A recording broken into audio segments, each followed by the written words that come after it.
And here to react, one of my favorite people, Bobby Sauce, is joining us. Bobby Sauce, you told me about this story yesterday when we were chatting and catching up. Bobby, what the hell is going on to our country?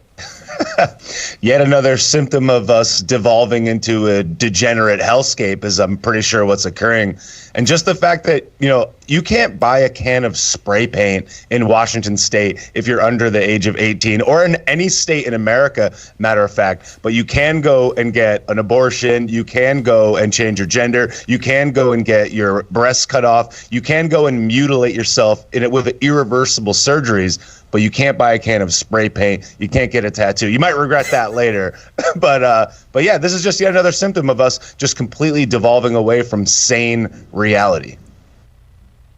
It is crazy, Bobby. So what do you think the symptom is? Do you think I'm being too conspiratorial when I say this is an organized plan where people are funding these politicians who are void of any morality or will to live, and they just carry things out for money? Do you think it's part of a greater plan, or are they just that stupid? Which is it?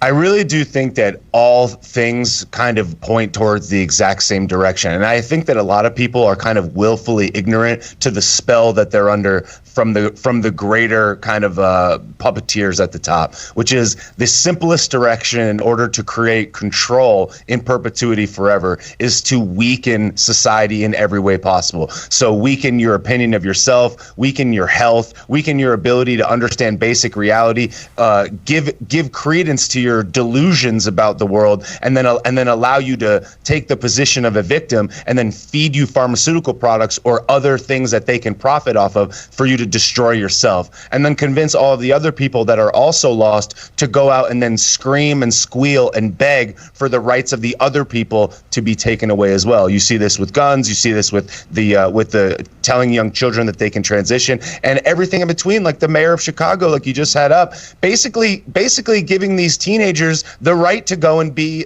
absolute menaces downtown. They're like, oh, it's really not their fault. We have to create an environment where they can get some free stuff. It's like, dog, you're feeding them the excuse, which is exactly what they did during the riots over the summer. If the vice president says, go out there and fight, if Maxine Waters says, go up and scream in someone's face, you're essentially giving them a carte blanche opening to do whatever they want. And this all leads towards a more degenerate society, a weaker society, and thus an easier society to control. Yeah. Yeah, unbelievable. And you're totally right about it. It's Chicago with the black community. And I think that the LGBT community and the BLM community, it's one and the same. It's two different sides of the same coin. I mean, that's a harsh reality, but it's true. It's like you're BLM and you're LGBT. You're LGBT. You're the new black person. You're the new oppressed minority. So I think they're one and the same, controlled by the same people. And now you have young children who want to feel marginalized. Well, if you're not literally black, well, then you could just say you're LGBT. And if you say you're LGBT, well, then you are now in this protected class, and it gives you the right to do these things. So, Bobby, what is the solution here for children? What do people do? What do parents do? I mean, you're in Washington State. People just can't get up and move. Some people are stuck. What's the future of the country in states like this?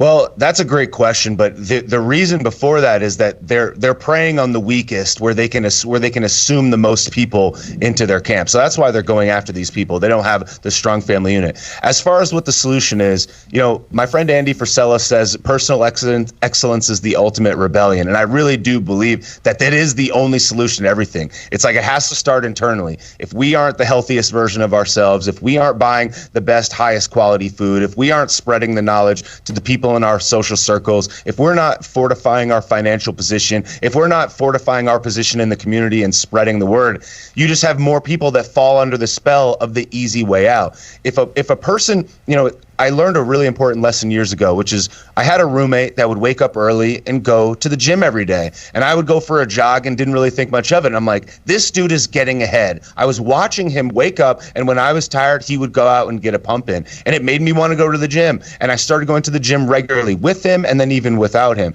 It's the people around you have this way of leaking their prosperity into your mind frame. So you just have to be the most excellent version of yourself, spread the word, and lead by example, especially with these kids. And I would say get them out of public schools for the love of God, and honestly get out of Washington State or any place where they're passing these absolutely absurd laws that put your family at risk and future generations at risk.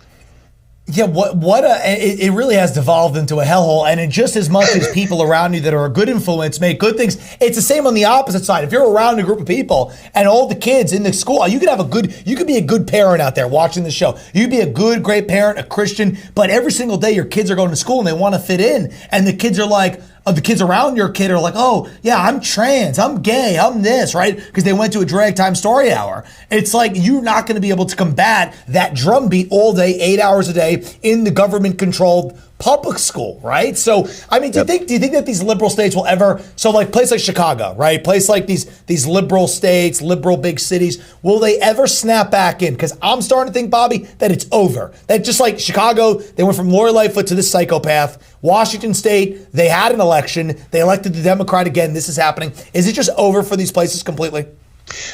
It's really tough to say that. I mean, I tend to be an optimist more often than not. So I would say no. A great American city like Chicago, it's sad to think that I can't go there anymore, or that I don't want to go there and support them with my money. But it's interesting. I'm not going to go to an area where they allow degeneracy to flourish. And when I stayed there last time, I made sure that I paid a little bit extra for a hotel in the better part of town. I made sure that I went to restaurants that were in the better part of town. I made sure that I looked over my back at night and made sure that I was in safe areas. So I think that the economic impact is probably where the symptoms are going to show first. But really, it's in the day-to-day activities of people, because the most degenerate, most clueless, easily manipulated people are often the loudest. And the problem is that all of the people on the other side are afraid of the inbound criticism that comes from them speaking truth to all of these insane people. So really the sad part is that the sane people aren't screaming nearly as loud as all of the emotionally manipulated people are. And until they do, we're in trouble. Yeah, if we just scream back, I mean, they're fundamental losers. We could pummel them in and take back the narrative, but we're just like rational, normal people. We're just like, I don't want to get involved with this absolute psychopath. So absolutely true. Bobby Sauce, take naps on Instagram. Go follow him. Bobby, we're going to bring you on more often. The fans love you in the chat for the sauce segment. We're going to call it the sauce segment. We're going to bring you back for quick hits to opine like this. All right, Bobby? All right, we'll see you soon. All right.